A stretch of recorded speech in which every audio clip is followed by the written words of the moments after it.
Across और through.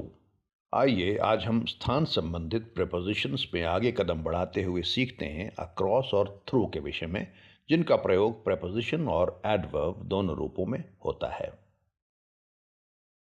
Across और through दोनों का ही हिंदी में आर पार तथा एक ओर से दूसरी ओर के अर्थ में प्रयोग होता है, परंतु दोनों के प्रयोग और उनके फर्क को समझना जरूरी है। आइए पहले अक्रॉस के प्रयोग को समझते हैं। अक्रॉस का एक मतलब होता है from one side to the other side of a place और एरिया, यानी किसी स्थान या क्षेत्र के एक छोर से दूसरे छोर तक। जैसे they ran across the field, वे मैदान के एक ओर से दूसरी ओर दौड़े। There is a bridge across the river, नदी के आर पार या एक ओर से दूसरी ओर तक एक पुल है। He drew a line across the paper, उसने कागज पर एक ओर से दूसरी ओर एक रेखा खींची।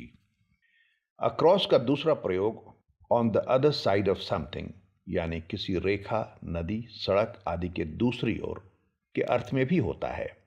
इसका क्या मतलब हुआ, यह आइए इन उदाहरणों से समझते हैं। There is a restaurant across the street, सड़क के उस पार या सड़क के दूसरी तरफ एक भोजनालय है।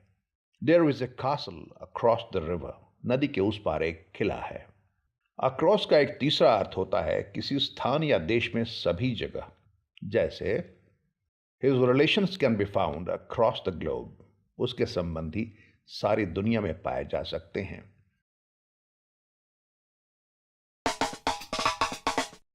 हिंदी में आर पार अर्थ होने के कारण थ्रू का प्रयोग देखने में कुछ अक्रॉस जैसा ही दिखता है, परंतु दोनों में अंतर है। आइए पहले समझते हैं थ्रू के प्रयोग के तरीकों को और फिर देखते हैं उसकी अक्रॉस से भिन्नता। थ्रू की परिभाषा देखने पर हम यह पाते हैं कि थ्रू का प्रयोग स्थान के संदर्भ में, स्पेस के संदर्भ में, फ्रॉम वन एंड और side of something somebody to the other, यानी किसी चीज या व्यक्ति के एक ओर से दूसरी ओर तक के लिए होता है। जैसे इन वाक्यों को देखें। The bullet went through his head, गोली उसके सर को पार कर निकल गई। The bird got inside the room through the window, चिड़िया कमरे के अंदर खिड़की से होती हुई घुस गई। जब हम अक्रॉस और थ्रू के अर्थ और प्रयोगों की तुलना करते हैं तो यह पाते हैं कि दोनों में ही एक छोर से दूसरे छोर का संदर्भ है। तो हम दोनों के प्रयोग में अंतर कैसे रखें? इसका एक सरल नियम है। साधारणतः अक्रॉस और थ्रू में उसी तरह का अंतर होता है जैसा कि इन और ऑन में होता है। थ्रू का प्रयोग अक्रॉस से भिन्न तब किया जाता है जब कोई ऐसी गति या मूवमेंट हो जो त्रिआयामी या थ्री डायमेंशनल स्पेस में हो, चारों ओर चीजों से घिरी हुई गति हो। जैसे इन वाक्यों को देखें। दे वॉक्ड अक्रॉस द आइस, यानी जब वे बर्फ से होकर गुजर रहे थे तो बर्फ पर होकर चल रहे थे, बर्फ में या बर्फ के भीतर से होकर नहीं चल रहे थे। इसलिए यहां अक्रॉस का प्रयोग अधिक वाजिब होगा। दे वॉक्ड थ्रू द वुड्स, यानी जब वे वन से होकर चल रहे थे तो वे वन में होकर या वन के भीतर से होकर गुजर रहे थे, वन पर या वन के ऊपर से होकर नहीं। इसीलिए यहां थ्रू का प्रयोग उचित होगा, न कि अक्रॉस का।